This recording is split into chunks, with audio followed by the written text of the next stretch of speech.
قیامت قائم ہوئے گی،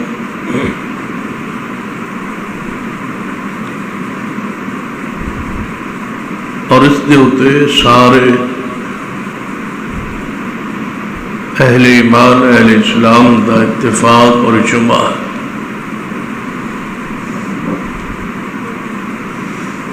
ایک دن آئے گا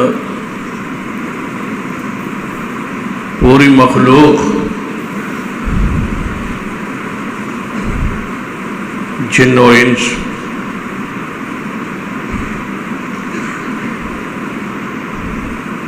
حساب نہیں اللہ دے سامنے پیش ہو۔ اس حساب کے بغیر چارہ نہیں ہے۔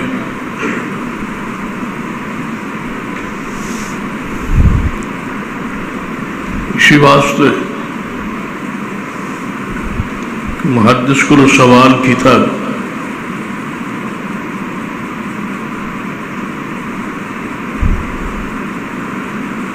شاگرد نے پوچھا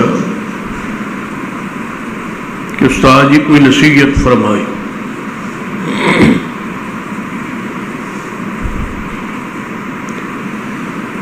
تو فرمان لگے کہ بیٹا نصیحت یہ ہے، وصیت یہ ہے کہ گناہ نہ کر۔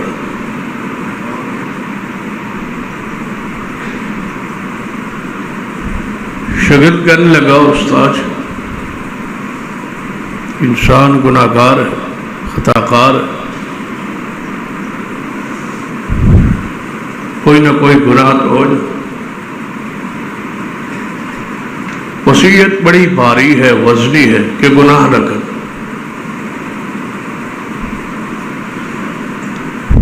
فرمایا بیٹا اگر گناہ کیے بغیر گزارا نہ ہوئے تو پھر کم از کم گناہ تو کر لینا، لیکن اپنے خالق اور مالک دا دیا ہوا مال کھانا نہیں۔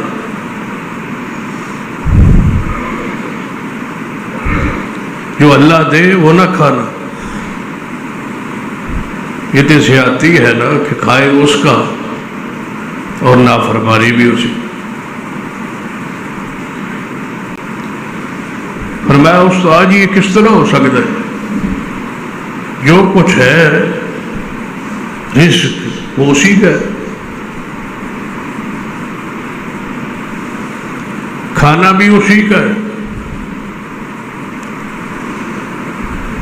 فرمایا بیٹا اگر کھائے بغیر بھی گزارا نہیں اور گناہ بھی کیے بغیر گزارا نہیں تیرا، تو پھر کم از کم گناہ نہیں اس دی زمین جگہ تو استعمال نہ کر۔ فرمایا استاد جی وَلِلَّهِ مُلْكُ السَّمَاوَاتِ وَالْأَرْضِ، ساری زمین ہی اس دی ہے، تو میں پھر کہاں جاؤں گا؟ گناہ تو بچن یا گناہ کرن، زمین تو اسی۔ فرمایا اگر رزق بھی اسی دا زمین بھی اسی دی تو پھر گناہ وہاں کرنا جہاں خالق مالک دیکھ نہ رہا ہو۔ فرمایا استاد جی ایسا بھی ممکن ہے، کوئی جگہ ایسی نہیں خشکی اور تری میں جہاں اللہ نہ دیکھتا۔ تمہارا ایمان ہے، عقیدہ ہے۔ فرمایا بیٹا اگر ایسا بھی ممکن نہ ہو تو پھر اس طرح کر لینا کہ گناہ تو ہو جائے، کھانا بھی اس کا، زمین بھی اس کی، وہ دیکھ بھی رہا ہے، گناہ تو بغیر چارہ گزارا تیرا نہیں ہے، تو پھر کم از کم اتنی بات تو سمجھ لے کہ توبہ کے بغیر مرنا نہ، آگے بڑا مشکل مرحلہ۔ فرمایا استاد یہ بھی ناممکن سی بات، کیا پتا کس وقت موت آ جائے اور توبہ دا موقع نہ ملے۔ فرمایا بیٹا کوئی بات، جدو فرشتے آ جان نا ملک الموت کی قیادت روح قبض کرن لی، تو انہوں نے کچھ منٹ سماجت کر لے کہ چند دن رک جاؤ، چلے جاؤ تاکہ میں توبہ کروں۔ فرمایا استاد جی ایسا بھی ممکن ہے۔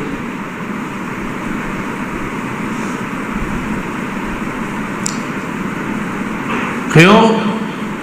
جدو فرشتے آ جان گے ہوتے نہیں چھوڑا، میں نے سماجت چیخ و پکار، ساری برادری کول پاس موجود ہے، کھڑی ہے، اولاد والتفت الساق بالساق، پنڈلی کے ساتھ پنڈلی جڑ رہے، آنکھیں لگ چکی ہیں اور جسم جو چاند نکل رہے۔ فرشتے پاس کھڑے ہو کے کہہ رہے وقیل من راق، کوئی چھڑانے والا تمہارے پاس ہے تو لے آؤ، کوئی علاج معالجہ کوئی دم جھاڑ کرنے والا ہے تو لے آؤ، بچا لو ہم سے تمہارا باپ، تمہاری ماں، تمہارے رشتہ دار، تمہارا یہ خونی تعلق بیٹا ہم لینے آ گئے ہیں، کوئی ہے تمہارے پاس؟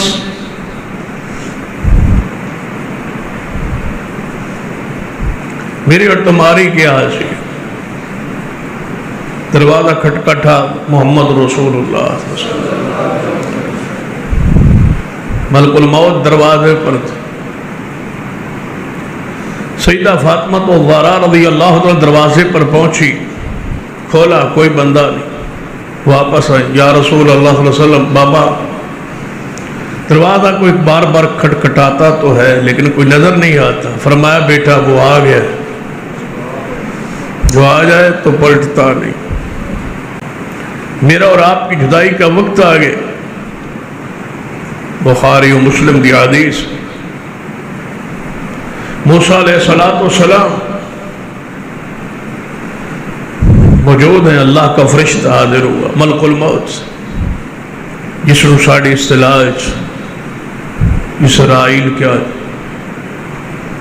میرے علم کے مطابق موت والے فرشتے کا نام اسرائیل نہ قرآن میں ہے اور نہ ہی احادیث میں، ویسے ہی مشہور کر دیا گیا، جیسے جبریل ہے، اسرافیل ہے، میکائیل ہے، ایسے ہی ساتھ جوڑ کے بنا دیا گیا اسرائیل۔ یہ نام میں قرآنی نہیں ہے، نہ اللہ نے یہ نام رکھا ہے، نہ رسول اللہ نے یہ نام بیان کیا۔ قرآن و حدیث میں جہاں بھی روح قبض کرنے والے فرشتے کا ذکر آیا ہے وہاں ملک الموت کا ذکر، موت کا فرشتہ، بس نام نہیں۔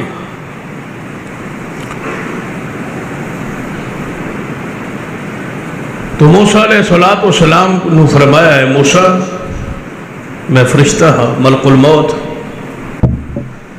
روح قبض کر لی حاضر، اور نبی دا خاصہ ہے، پیغمبر تو اجازت طلب کی تھی۔ فرشتہ آگے ادب و احترام سے عرض کرتا ہے کہ رب کہہ رہا ہے کہ میرے پاس آنا چاہتے۔ تو موسیٰ علیہ السلام، حدیث بخاری ہے، مسلم ہے، کہ وہ انسانی صورت میں تھے، بشری صورت میں تھے، بشری لبادے میں تھے، تو جلالی یہ پیغمبر تھے، غصے میں آئے اور تھپڑ مار، فرشتہ سی انسانی صورت، تھپڑ مارا،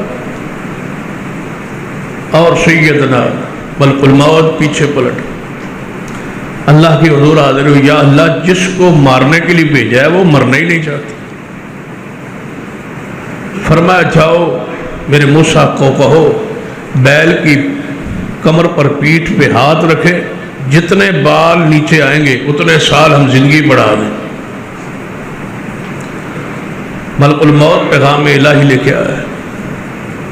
موسیٰ علیہ السلام نے ساری بات بیان فرمائی۔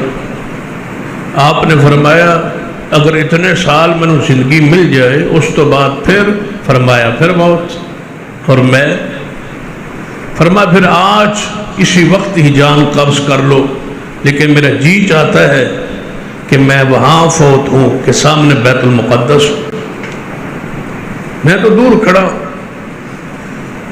فرمایا موسیٰ زمین کو سکڑنے کا حکم دے دیا جاتا ہے، آپ وہاں پہنچ جائیں، زمین آپ کو ہم سکیڑ دیتے، کلوز کر دیتے، تسی وہاں پہنچ جاؤ جہاں تم آنا چاہتے ہو، لیکن وہی چند لمحات باقی ہیں کہ آپ وہاں پہنچیں گے، واسطہ مجھ سے ہی پڑے، موت یقینی ہے اور جب طے ہے آ جائے۔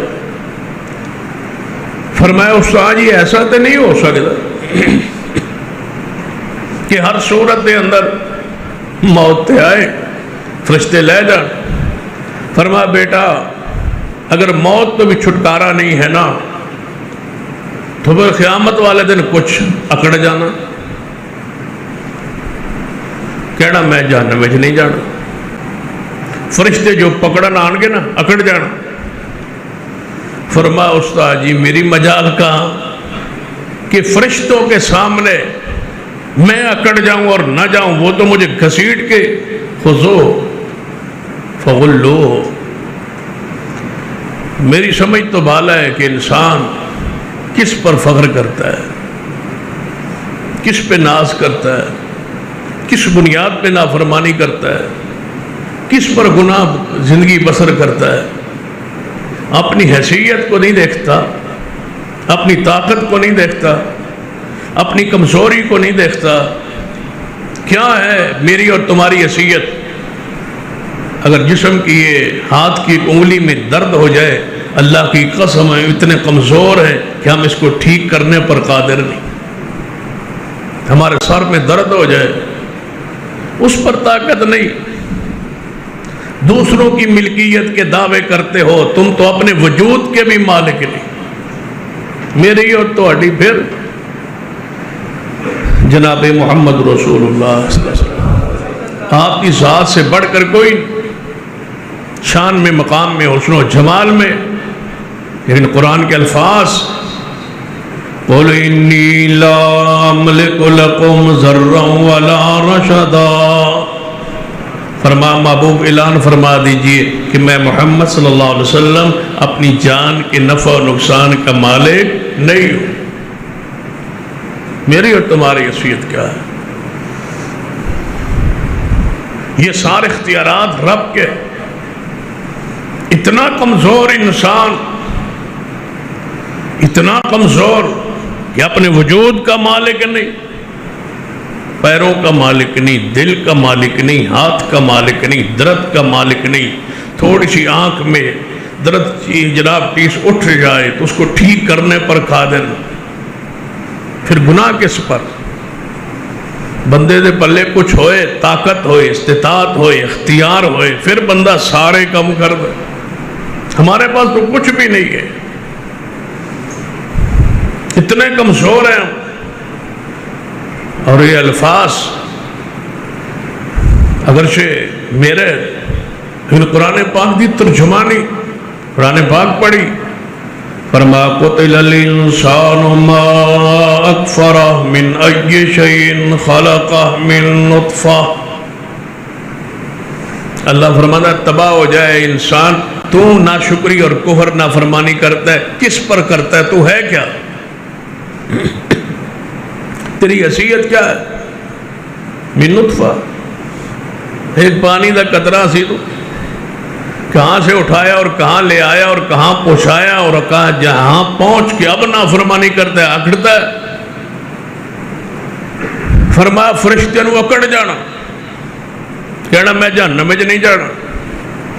قرآن پاک خذوه فغلوه ثم الجحیم صلوه ثم فی سلسلة ذرعها 70 ذراعا فاسلکوه۔ اللہ فرماتا ہے 70 ہاتھ لمبا زنجیر لے کے فرشتے جکڑ گئے، اور اس طرح شاید تو کچھ زمیندار لوگ اور وہ اس بات کو حقیقت کو جان، جدوں کھیت فصل پکی ہوندی سی، گندم یا باجرا یا جوار، تے انہوں چڑیاں پہن دیا سی۔ تے انہاں چڑیا نو اڑان لئی ایک چیز استعمال ہوندی سی، او دے پتھر پا کے عورتاں یا مرد انہوں پھینک دے سی۔ اور تسی کوئی بزرگ دسے بنو کی آندے سی؟ گلیل کے ساتھ شکار ہوتا ہے۔ ہمارے علاقے میں پنجابی میں وہ کھبانی کہا جاتا تھا، اس کو اڑاتے تھے، اس سے پتھر پھینک کے چڑیوں کو اڑاتے تھے۔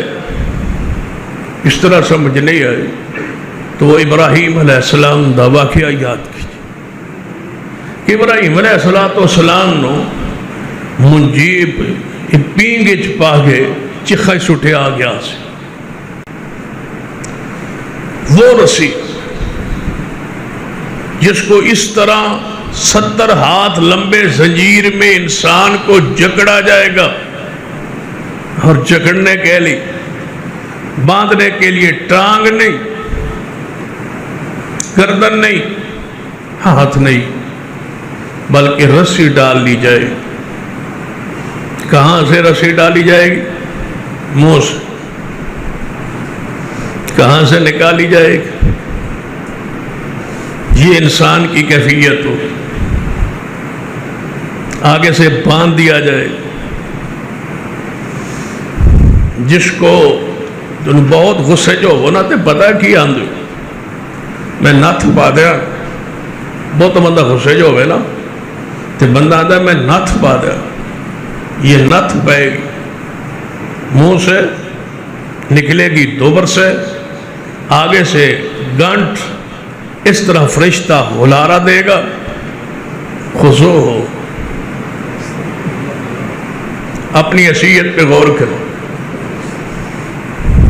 خضو ہو، پکڑو اس کو، فغلو ہو، جکڑو اس کو، خذوه فغلوه ثم الجحیم صلوه ثم فی سلسلۃ ذرعها 70 ذراعا فاسلکوہ، اس کو ہلارا دے کے پھینکو، سوٹو جہنم۔ انہ کان لا یؤمن باللہ العظیم، یہ سب کچھ مانتا تھا، میری عظمت نہیں مانتا تھا، میرا حیا نہیں سی کرتا، باقی سب دا حیا کرتا سی، میرا ہی نہیں سی حیا۔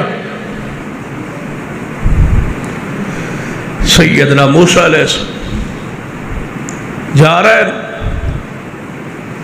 اللہ کی قسم اگر ساری ان حالات و واقعات سے ایک لمحہ آپ یاد کریں جب میں اور آپ اللہ کے سامنے کھڑے ہو، قیامت کا دن ہو، اور یہی قرآن پاک دی وہ آیت جو پڑھی، وَأَمَّا مَنْ خَافَ مَقَامَ رَبِّهِ وَنَهَى النَّفْسَ عَنِ الْهَوَىٰ، جو اللہ کے سامنے کھڑا ہونے سے ڈر جائے اور اپنے گناہوں پر قابو پا لے، نفس پہ قابو پا کہ میں نہیں گناہ کرتا، کیوں؟ قیامت والے کھڑا ہونا رب کے ساتھ، اور گھٹنا دے بل ہر بندہ گریا ہوئے اللہ کے سامنے، درمیان میں کوئی وکیل اور ترجمان نہیں ہوگا، ڈائریکٹ کلام کرو گے رب سے، اور رب جلال میں ہو، حساب کے لیے سامنے کھڑا ہونا پڑے، گھٹنوں کے بل بندہ گر کے تڑپ کے چیخ کے آگے جائے گا، جب نام آئے گا، آواز آئے گی،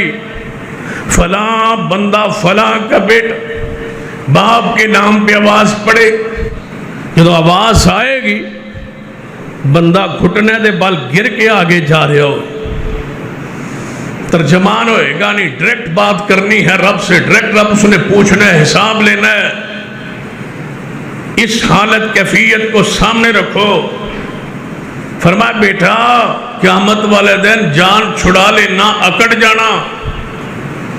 فرمایا استاد جی اکڑ بھی نہیں سکتا، اللہ ذات ہے، اس کے سامنے کون اکڑے؟ فرشتے اس کے پکڑ لیں گے، جکڑ لیں گے، کون اکڑے؟